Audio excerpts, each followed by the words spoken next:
Assalamualaikum warahmatullahi wabarakatuh. Jumpa lagi dengan saya Pak Moko dalam mata kuliah Perekonomian Indonesia. Ya, jadi kali ini saya akan menyampaikan materi tentang distribusi pendapatan, pemerataan pembangunan dan kemiskinan untuk sesi yang kedua, yaitu khusus mengenai kemiskinan. Ya, jadi isu mengenai kemiskinan ini dari dulu sampai saat ini terus merupakan isu yang menarik ya. Jadi kemiskinan itu bisa menjadi salah satu indikator ya untuk menilai keberhasilan suatu pemerintahan. Jadi tentunya dari pemerintahan satu ke pemerintahan berikutnya ini akan selalu berusaha untuk menekan angka kemiskinan. Jadi kemiskinan ini berkaitan erat dengan distribusi pendapatan. Jadi apabila distribusi pendapatan di suatu negara itu timpang atau ketimpangannya parah, maka di situ akan terjadi kemiskinan yang meluas atau terjadi peningkatan jumlah penduduk miskin. Sebaliknya, apabila distribusi pendapatannya itu relatif merata atau ketimpangannya itu lunak atau kecil, maka angka kemiskinan akan menurun, atau berarti dengan demikian kemiskinan ini bisa ditekan. Ya, maka tentunya pemerintah akan berusaha ya untuk dari waktu ke waktu, dari tahun ke tahun ini untuk menekan angka kemiskinan. Ya, jadi terlebih di masa pandemi seperti saat ini yang sudah berjalan lebih dari 6 bulan ini, sebagaimana kita maklumi bersama, kita ketahui bersama bahwa dampak pandemi ini luar biasa ya, luar biasa sekali. Jadi terutama terhadap perekonomian dalam negeri, bahkan perekonomian global. Jadi khusus untuk negara kita, perekonomian tentunya mengalami kelesuan, banyak penduduk yang terdampak ya. Maka kemudian mau tidak mau ini pemerintah harus mengeluarkan dana yang sangat besar untuk mengatasi dampak dari pandemi ini dari sisi ekonomi.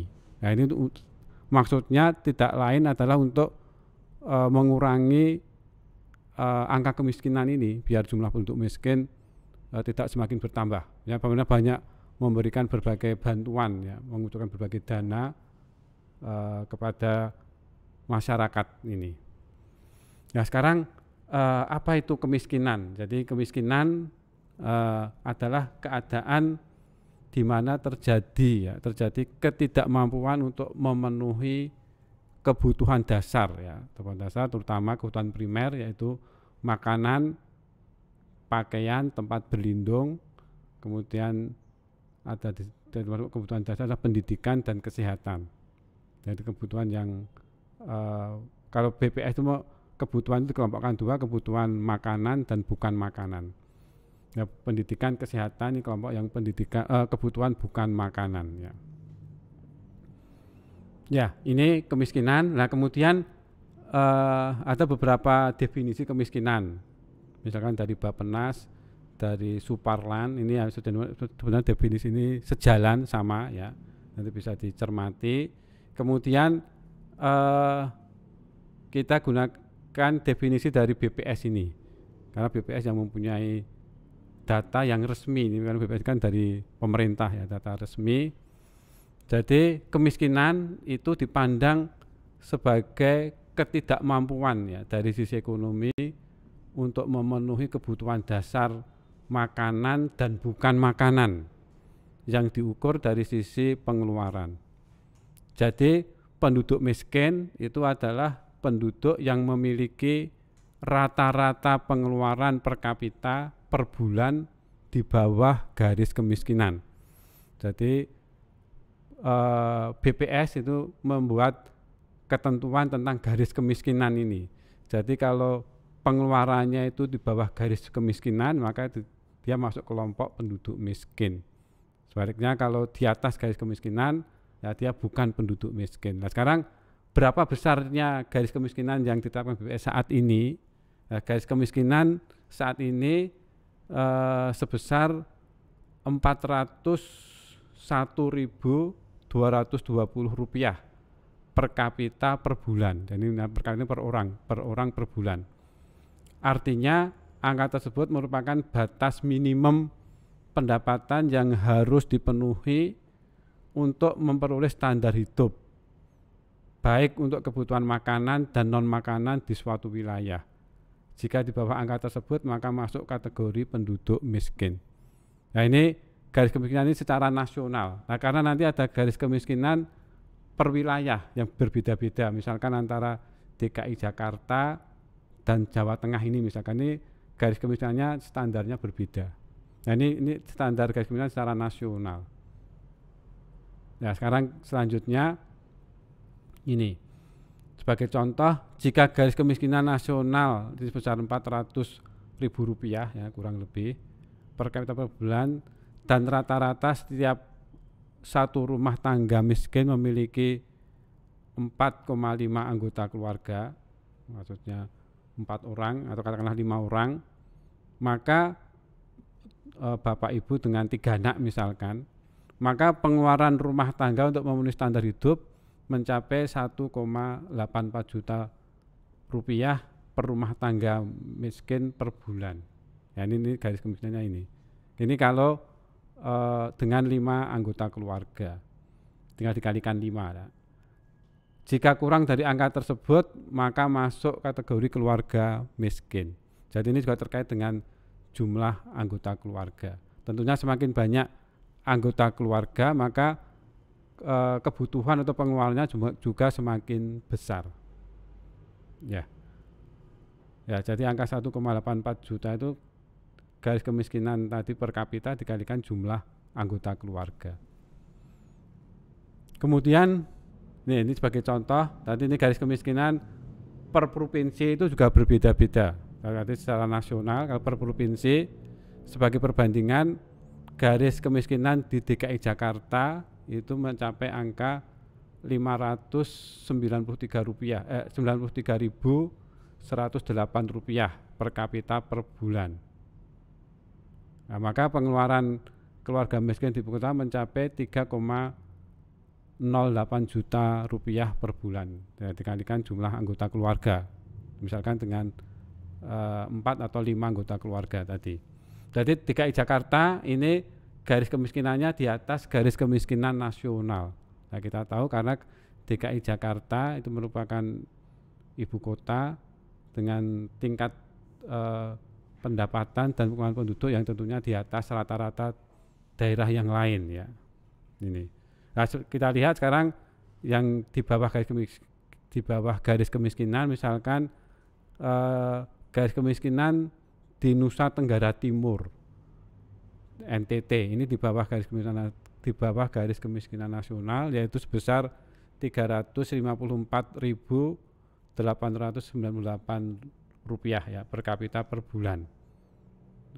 Ya, maka kalau dikalikan dengan jumlah anggota keluarga, misalkan dengan 4 atau 5 anggota keluarga, ya maka garis kemiskinannya, garis kemiskinan rumah tangga itu sebesar 2,12 juta rupiah per bulan. Jadi ada garis kemiskinan per kapita, ada garis kemiskinan rumah tangga. Kalau rumah tangga itu sesuai dengan jumlah anggota keluarga atau jumlah anggota rumah tangga tersebut. Ya, ini tentang garis kemiskinan. Selanjutnya kita melihat data-data tentang kemiskinan, data tahun 2019 yang lalu. Ya, jadi angka kemiskinan di Indonesia sampai bulan Maret 2019 tercatat sebesar 9,41%, 9,41% ini secara relatif ya, atau secara absolut sejumlah 25,14 juta orang dari tahun Maret 2019. Nih, kemudian kalau dilihat antara desa dan kota beda lagi ya. Kalau kemiskinan di kota itu 6,69% dan di desa 12,85%. Ya, jadi kalau kita berbicara data, makanya data ini akan sangat dinamis, jadi mengalami kenaikan dan penurunan. Tapi kalau angka garis kemiskinan tadi nanti akan semakin kesini juga nanti akan semakin dinaikkan ya garis kemiskinannya, karena harga-harga juga mengalami kenaikan, maka garis kemiskinan pun nanti tadi garis kemiskinan tahun 2019, maka kalau tahun 2020 dan seterusnya nanti tentunya akan semakin besar batas atau garis kemiskinannya. Kemudian ini kita melihat beberapa data ya. Ini data dari tahun ke tahun 2013 sampai 2018. Jadi angka kemiskinan relatif itu dalam persentase dari populasi, sekian persen dari total populasi. Kalau kita perhatikan, ini angka kemiskinan dari tahun 2013 sampai 2018 semakin menurun. Ya, sejak masa 2013 2014 itu masa pemerintahan SBY. Ya, kemudian ke 2014 ke sini presiden kita saat ini Presiden Jokowi. Jadi kemiskinannya trennya itu semakin menurun persentasenya. Begitu juga secara absolut dalam jumlah, dalam jutaan. Nah, ini juga angkanya semakin menurun, 28 juta dan seterusnya. Saat ini tadi tahun 2019 25 juta tadi. Kemudian koefisien Gini ini juga sejalan. Koefisien Gini tadi kan antara distribusi pendapatan dan kemiskinan itu sejalan atau berkaitan erat. Nah, distribusi pendapatan itu dicerminkan salah satunya dengan besaran koefisien Gini atau rasio Gini. Jadi rasio Gini Indonesia dari tahun 2013 0,41 terus menurun sampai tahun 2018 terus menurun 0,39. Saat ini pun masih berkisar pada angka 0,39 atau 0,4 kurang dikit lah. Nah ini jadi di atas kemiskinan menurun, rasio Gini pun juga menurun.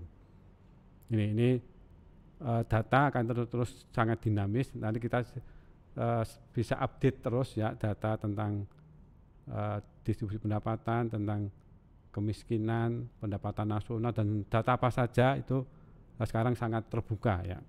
Kemudian ini data tentang kemiskinan di beberapa provinsi. Nah, provinsi dengan angka kemiskinan relatif ya dalam persen. Ini kalau kemiskinan relatif itu paling tinggi adalah Papua, provinsi di Papua. Sementara paling kecil Gorontalo 17,7. Ini di atas angka kemiskinan nasional. Secara nasional kan berkisar pada angka 10% tadi. Ini yang kemiskinan relatifnya tinggi. Ada 5 provinsi ini. BPS tahun 2016. Kemudian ini secara absolut dalam jutaan ya. Ini provinsi dengan kemiskinan absolut tertinggi Jawa Timur. Kemudian kalau terendah adalah Nusa Tenggara Timur. BPS tahun 2016. Demikian untuk bahasan mengenai kemiskinan. Ini kita tadi banyak melihat data. Jadi saat ini kemiskinan di Indonesia ya tentunya mengalami, kalau kita melihat data tadi trennya terus menurun. Mungkin dengan masa pandemi ini agak meningkat sedikit bisa jadi. Tapi kalau toh meningkat juga harapannya tidak terlalu besar. Demikian materi tentang kemiskinan di sesi kedua ini. Saya akhiri. Assalamualaikum warahmatullahi wabarakatuh.